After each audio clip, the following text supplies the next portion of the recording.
What's up mga ka-real property finder? Isang magandang araw po sa ating lahat. Andito po ako ngayon sa bayan ng Lopez, Quezon. May binisita po ako ritong property na may kabuang sukat pong mahigit 1 hektarya. Ayon po sa ating kasama sa araw na to na sila sir ito daw po ang pinaka start po ng property mga ka-farm. Ito pong pinaka madre de cacao na to. Kaya kung nyo po makikita, ito pong pitak ng palay na to. Ito po ang nakapaloob po sa property na binebenta. According po kay sir na ating kausap kanina, may 4 na pitak po ng palay. Hanggang dyan po, paakyat po siya. Kaya kung nyo pong matatanaw yung pinakabahay na yun sa nakapaloob po yun sa property. Na ayon po sa nakatira doon, nakausap din po natin kanina, hindi niya na raw po muna itutuloy yung pag-ayos ng bahay dahil baka nga daw po may bumili na nitong property. Kaya bali paakyat po siya mga ka-farm. Kung makikita nyo po yung pong gilid nung yung pitak, yan pong malinis hanggang doon po sa may saging na yon, merong nyug. Yun po ang pinaka boundary po ng property. Paakyat po siya. Bali mula po dito sa kinatatayuan ko, pahaba po yung property mga farm. Ito pong pitak na nakikita nyo sa kabila na to, nasa gawing kanan ko, boundary po ito ng property. Iba na po yung may-ari niyan. Bali ang pinaka po, ito po ang boundary niya mga farm. Yung tinuturo ko po na puno. Diyan po ang hangganan ng property. Kaya bali ang lot description po nito pahaba po. Papunta po doon sa pinakaburol niya. Kaya sa 1 hectare po mahigit, kakabila pa po yan doon sa pinakadulo na yon. Kaya sa mga interested buyer po, tawag na po kayo sa number na makikita nyo sa inyong screen. Para po sa mga buong detalye nitong property, kindly lang po, call lang po sa number or PM lang po sa Viber po para po maibigay po namin sa inyo ang buong detalye at anong barangay po ang nakakasakop dito sa property. Ito po mga ka-farm ang source ng tubig nila rito sa area. Bukal po. Bukal. Bali 2 raw po itong pinakabukal dito sa area. Ito po at saka yung nandun sa may puno po na yon ating itinuturo.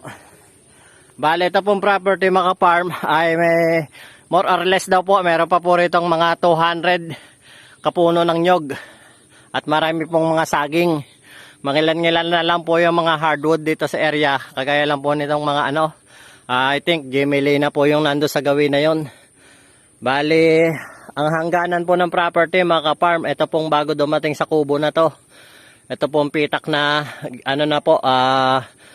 na nila yung pinadaanan ng hand tractor.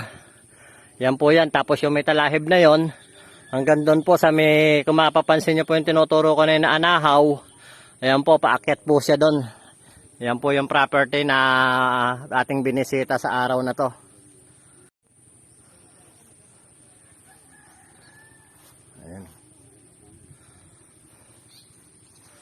Bali kung manggagaling po kayo sa town proper po ng Lopez at meron daw po ditong kalsada sa gawing itaas na according po sa mga kasama natin, dadaanan po ng property. May isang property pong dadaanan na bali yung pong nagga-guide sa atin, ang mismong may-ari. Kaya kung sakali po na dyan po kayo magkakaroon po ng access ng right of way papunta po dito sa area, makikipag-usap lang po tayo dito sa ating guide sa araw na to para po mapuntahan nyo po itong property. Dahil dito po kami dumaan muna sa may Barangay Road, and then nagbagtas po kami sa pathway. Kasya po yung aming service na motor hanggang dito po sa may pinaka boundary po ng property. Dahil hindi po makakapasok ang 4 wheels. Kaya ang pinaka the best way po ay dito po tayo manggagaling na atin pong sa guide natin, dahil according nga po sa kanya pong property yung maaaring daanan ng right of way. Itong property po mga ka-farm ay titled according po sa mga kasama natin, and then updated naman daw po ang amilyar. Kaya sa mga nagnanais pong ma-avail po itong property, Ayun po, tawag po kayo sa number na makikita nyo sa inyong screen. Para din po malaman nyo po kung ang exact location nitong nasabing property na binebenta.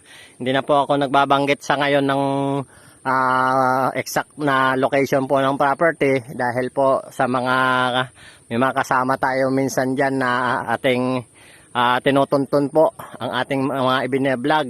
Kaya paumanhin po sa mga nagtatanong kung bakit po hindi ko na binabanggit ang exact location. Ano po, tawag na po kayo sa number na aming nilagay sa screen para po maano po namin sa inyo ang gusto niyo pong maitanong dito po sa nasabing property mga ka-farm. Yun lamang po mga ka-farm at isang mapagpalang araw pong muli sa ating lahat.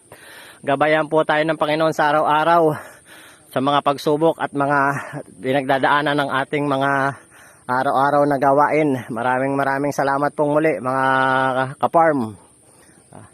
God bless us all po sa ating lahat.